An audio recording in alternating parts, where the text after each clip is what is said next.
Yesterday is over, tomorrow hasn't come yet, and today is still unwritten.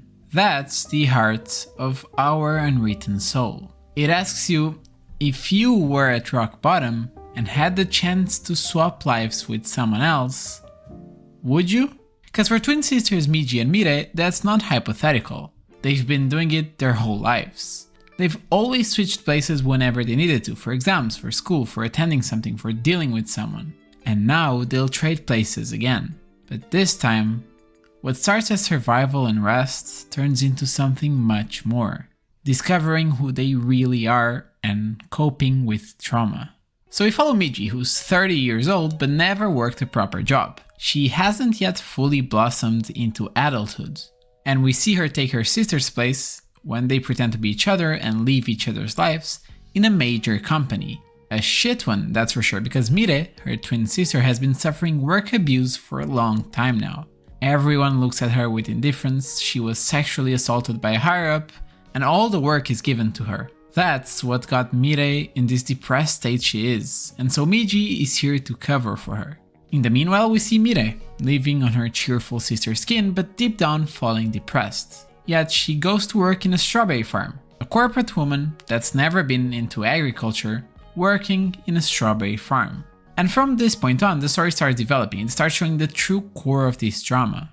The sisters live each other's lives, complete opposites of their own, and in doing so, they begin a painful, beautiful journey through hardship and healing, but above all, trauma. Because really, one of the main aspects of our unwritten soul is trauma. Every character carries it. Mi-rae, who once shut herself away in her room for 3 years after losing her dream of running, so much so that even now she can't bring herself to close her own door. Hosu, who is this guy that's feeling weighed down by the guilt of his father's accident, and he's convinced he's nothing but a burden. And Mi-rae, crushed under years of workplace abuse and harassment. But the brilliance of this drama is that it doesn't just show trauma for the sake of it. It shows how slowly, painfully, these characters begin to overcome it. We see Mi-rae finding true meaning and love in her life alongside Hosu. She meets Kim-ro-sa, the supposed poetess and teacher, who helps her see life through a better lens. Actually, the whole arc with Kim-ro-sa and her background is very interesting and full of trauma itself, but I'll leave that for another day. Anyways, Mi-rae really grows a lot by being in her sister's shoes. And during this part of the story, there's like this honestly crazy dramatic irony in which basically Mi-rae is pretending to be Mi-rae, and Hosu knows Mi-rae is pretending to be Mi-rae, but he doesn't tell Mi-rae that. Then Mi-rae finds out Hosu knows she's pretending to be Mi-rae, and Hosu then finds out that she knows that he knows that.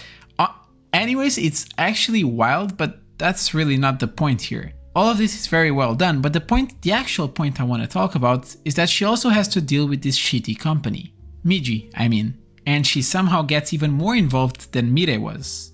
But this all makes her grow. And her relationship with Hosu also allows her to grow. In order to make it work, despite the hardships they face regarding his condition and his earring, in order to be there for him, she must be there for herself first. So she forces herself to grow by closing her room's door and opening it up again, overcoming her trauma. She knows it now. Yesterday is over, tomorrow hasn't come yet, and today is still unwritten. So she closes the door, opens it again, and takes the first step toward writing her own page. And Mi-rae is the same. She's in a completely different setting, but it all comes down to the same thing.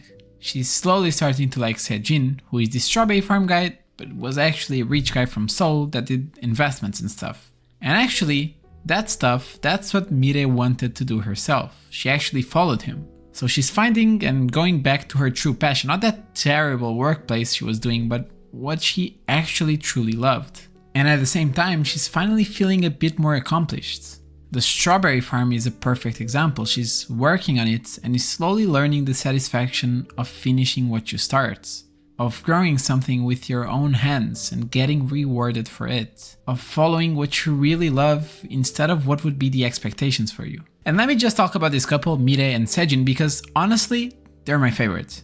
They had much less screen time than Mi-rae and Hosu, and it was a simpler story, but for me, it was honestly a great one. A very quiet yet very beautiful romance. They both cared for each other from the start, had some small conflicts here and there, but you can see the relationship slowly developing, alongside Mi-rae's character development. And it was so cute, all the scenes they found each other in Seoul, and when he went to the USA, and when they shared a hug before he left, and when he came back in the last episode and found her. I mean, honestly, everything about them two was phenomenal. 10 out of 10 story, 10 out of 10 romance. So yeah, they all slowly develop themselves, the sisters switch places again. Mi-rae comes back and fucks over and takes down the shitty guys from the company she was at, gets them fired and in lawsuits, and then quits. She's also mastering the strawberries and following her passion with stocks and investments. Meanwhile, Miji and Hosu decide to stay in Seoul, Hosu dealing with his earring and reconciling with his mother, overcoming the guilt and trauma that he had from the accident, while Miji slowly finds what she wants to do. She wants to go to college, she wants to study, she wants to be a therapist.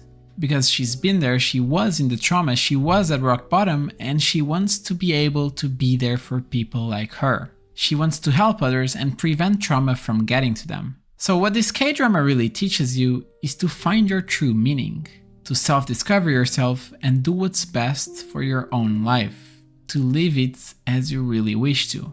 It teaches you to find a purpose, and I think you should definitely watch this if you feel like you're lost.